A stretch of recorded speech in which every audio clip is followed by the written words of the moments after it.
بسم الله الرحمن الرحيم. السلام عليكم ورحمة الله. تحية طيبة. أعزائي التلاميذ، مسرور جدا، سعيد مرة أخرى أنني نتواصل معكم مجددا عبر المقاطع الفيديو اللي خصناها الدعم، التواصل، الإجابة على الأسئلة، الإفادة ديالكم.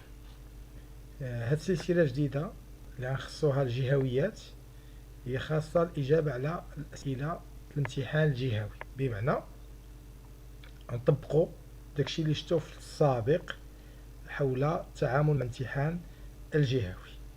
في السابق شفنا الفيديو السابق اللي ما شافوش يرجع له، هو المنهجية الإجابة على أسئلة الامتحان الجهوي. يعني يعطينا واحد الخطة كيفاش نجيبوا أسئلة الامتحان الجهوي.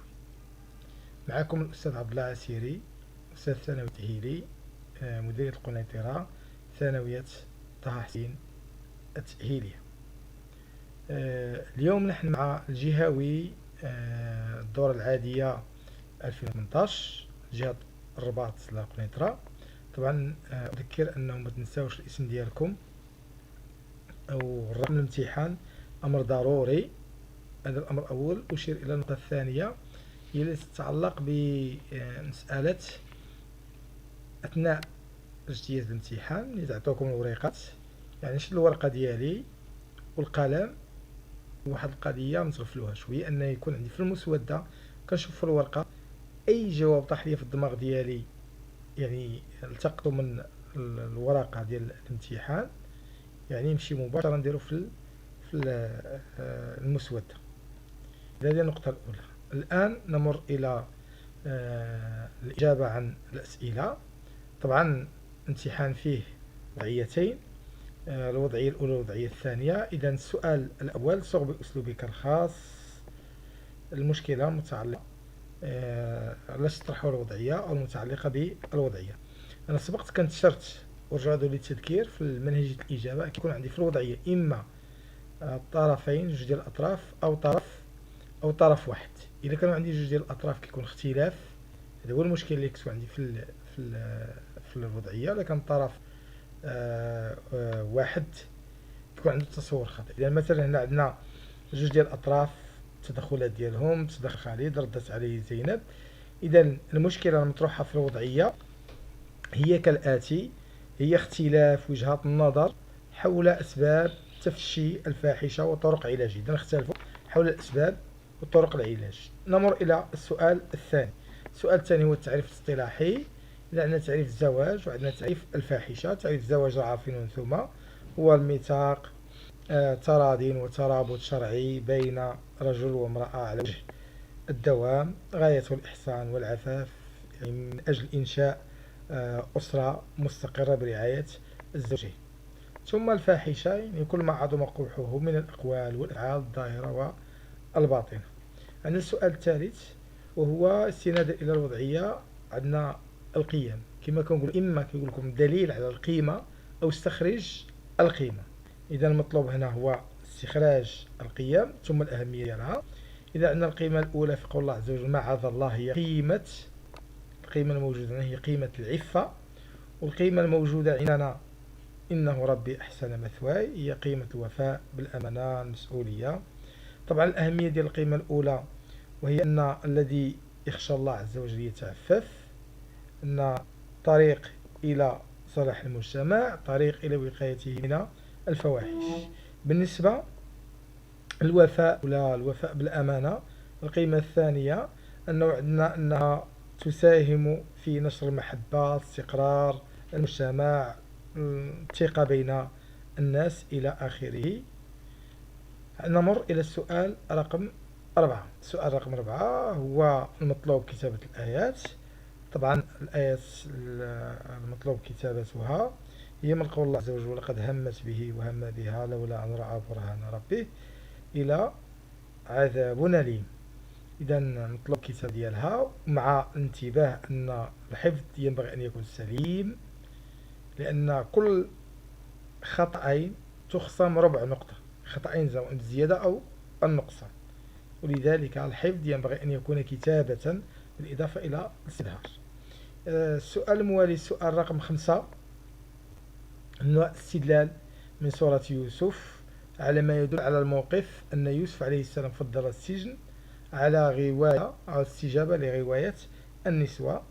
طبعا المطلوب هو أن تأتوا بالاستدلال المناسب، النص المناسب، يعني حتى تحصلوا على نصف نقطة، ثم أن هذا الاستدلال يكون صحيح ليست فيه زيادة أو نقصان. والمقصود هنا هو قول الله عز وجل: قال ربي السجن أحب إلي مما يدعونني إليه وإلا تصرف عني كيدهن أصب إليهن وأكن من الجاهلين. إذا عندنا السؤال 6، سببين من أسباب انتشار الفواحش. إذا عندنا مجموعة من الأسباب تكتفون بسببين. الأسباب نذكر مثلا عدم التربية الإيمانية والسلوكية بإحلال القيم، الاستقامة والصدق والشهامة، المجاهرة بارتكاب الفواحش، عدم تطبيق القوانين إلى آخره.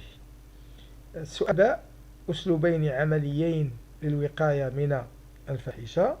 إذا عندنا جوج ديال الأساليب. إذا عندنا غرس قيم العفاف في الناشئة، الحرص على التربية الإيمانية التي تنتج الغيرة على محارم الله عز وجل، تيسير سبل الزواج وغيرها. عندنا السؤال رقم 7، عبر عن موقفك مع التعليم. حنا كنا شرنا قبل أن في التعبير عن الموقف لا بد أنك تقول أتفق أو لا أتفق مع التعليل. علاش؟ ماشي استشهاد، الاستشهاد اللي كنديرو فيه قول الله عز وجل أو قول النبي صلى الله عليه وسلم. إذا هنا ممكن نقول أن لا أتفق التعليل ديالي بأنه يخالف الشرع، وأن هذا يشجع على ارتكاب الفاحشة، الاعتداء على المجتمع والإفساد ديالو على حقوق الناس إلى آخره. إذا السؤال 8، حدد أساسين من أسس رعاية الأطفال وحفظ الحقوق ديالهم مع التوضيح. إذا عندنا جوج ديال الأسس اللي هي المودة والرحمة الأساس الأول، ثم الحوار الأساس الثاني. إذا هذين أساسين. توضيح أن المودة والرحمة فيه الملاطفة، ملاطفتهم، ملاعبتهم، العطف عليهم، ثم الحوار حسن الإنصات، حسن الاستماع، الإقناع، التواصل جيد. إذا هذا ما يتضمن الأساسين. إذا السؤال 9 اللي هو أبرز أثر الإيمان باليوم الآخر في تزكية النفس وتسديد السلوك. إذا هنا نشير بأن الاعتقاد باليوم الآخر يساهم في تزكية النفس وتسديد السلوك. كيف؟ لأن الاستعداد يعني اليوم الآخر يكون عن طريق الامتثال لأمر الله عز وجل واجتناب النواهي، فعل الخير إلى آخره. هذا السؤال 9. ثم نمر إلى السؤال الموالي في الوضعية الثانية. يعني السؤال الموالي اللي هو وضعية تتحدث عن النبي صلى الله عليه وسلم. المطلوب أن نقدم مثالين جسد فيهما النبي صلى الله عليه وسلم المثل الأعلى في التعامل مع أسرته وحفظ تماسكها. طبعا النبي صلى الله عليه وسلم مفاوضا ومستشيرا. شفنا فيه واحد القضية هي الأمثلة ديال التشاور ديالو والتفاوض ديالو. ثم النبي صلى الله عليه وسلم في بيته رأينا تعامل النبي صلى الله عليه وسلم مع أهل بيته. إذا هنا المطلوب هو أمثلة لتصرف النبي صلى الله عليه وسلم مع أهل بيته. من الأمثلة ديالها يعني معاملة النبي صلى الله عليه وسلم لزوجاته، مساعدته لنا في أعمال البيت إلى آخره. وتذكرون الحديث يعني قول المؤمنين عائشة النبي صلى الله عليه وسلم كان يخيط ثوبه ويخسف نعله. معاملته لأبنائه خاصة بنته فاطمة رضي الله عنها، أنه كان إذا دخلت عليه أجلسها مكانه وقبلها بين جبينها. يعني في التعامل، اللطف، لجنا في الأسس، تعامله مع حفيديه يعني الحفيدين ديالو الحسن والحسين، ثم التعامل ديالو مع خدمه. النموذج عندنا أنس بن مالك رضي الله عنه. بالنسبة للسؤال الثاني، ضابطين يعني من ضوابط استغلال البيئة في الإسلام. عندنا مجموعة من الضوابط. أهم ضابط هو التوسط والاعتدال. أيضا هناك ضوابط أخرى كتجنب كل وسائل الإفساد، حسن تدبير طرق الاستهلاك، مراعاة المصالح والأجيال القادمة في التعامل مع البيئة تسمى التنمية المستدامة. إذا هذا أيضا السؤال الآخر هو باء، هو استشهاد من سورة يوسف على ترشيد الموارد زمن القحط، زمن الجفاف. يوسف عليه السلام أنه استعمل خطة مبنية على التوسط والاعتدال، وهي التي أشار إليها الله عز وجل، وهذا هو الجواب. تأتون بالاستشهاد فقط بالآية. قال عز وجل: قال تزرعون 7 سنين دأبا فما حصدتم فذروه في سنبله إلا قليلا مما تأكلون ثم يأتي من بعد ذلك 7 شداد يأكلن ما قدمتم لهن إلا قليلا مما تحصنون. السؤال الثالث: الحديث 7 الذين يذلهم الله يوم لا ظل إلا ظله تضمن مجموعة من القيم. نطلب منكم قيمتين مع بيان الدور ديالهم إجمالا في صلاح المجتمع. ممكن احنا نذكروا مجموعة من القيم تبقوا عاقلين عليهم: قيمة العدل، قيمة العفة، قيمة البذل والعطاء، إنفاق، قيمة العبادة، المحبة في الله، خشية الله. هذه قيم وردت في الحديث. الدور ديالها حفظ الحقوق، قامة العدل، المساواة إلى آخره. عندنا مجموعة من القيم.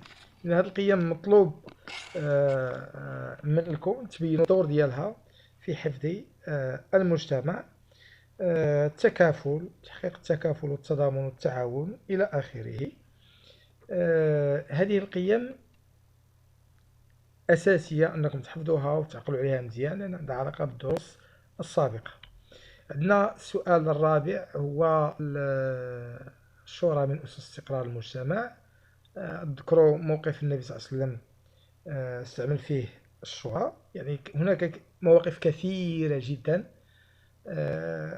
اذكروا واحد منها استشارته النبي صلى الله عليه وسلم مع الصحابة رضي الله عنهم. مثلا في جيش، في مقابلة جيش قريش عند غزوة بدر وغزوة أحد، استشارته لأم المؤمنين أم سلمة في صلح الحديبية، استشارته مع الصحابة رضي الله عنهم عندما منعتهم قريش من أداء مناسك العمرة. مجموعة من المشاورات النبي صلى الله عليه وسلم. السؤال الأخير أنه هناك ادعاء يقول بأن الإسلام دين حرب. مطلوب منكم الرد على هذا الادعاء. كيف نرد عليه؟ من خلال وقائع مكة ونتائجه. إذا عندنا أولا نبين أن الإسلام هو دين السلم وليس دين الحرب، لأن الإسلام كلمة السلم. ثم أن النتائج فتح مكة ووقائع فتح مكة تبين لنا ذلك من خلال ماذا؟ من خلال مجموعة من توجيهات النبي صلى الله عليه وسلم. فالنبي صلى الله عليه وسلم فتح مكة أنه أمر الصحابة ونهاهم، هناك أمر وهناك نهي. نهاهم عن إراقة الدماء، نهاهم وحذروا من قتل الجريح أو الأسير والهارب، وأمرهم وأعلن أنه من أغلق عليه بابه فهو آمن، ومن دخل المسجد الحرام فهو آمن، من دخل دار أبي سفيان فهو آمن. هذه كلها أمور أشارها إليها النبي صلى الله عليه وسلم، وهي كل فيها سلم، بالإضافة النبي صلى الله عليه وسلم أنه عفى عن أهل قريش لما قال لهم: ماذا تظنون أني فاعل بكم؟ قالوا: أخ كريم من أخ كريم. يعني هذه الأمور كما شفتوا طبقنا احنا المنهجية اللي شفنا من السابق للإجابة عن هذه الأسئلة. واللي عنده أي سؤال ممكن يكتبه لتحت، على أساس إن شاء الله نجيب عليه بإذن الله سبحانه وتعالى.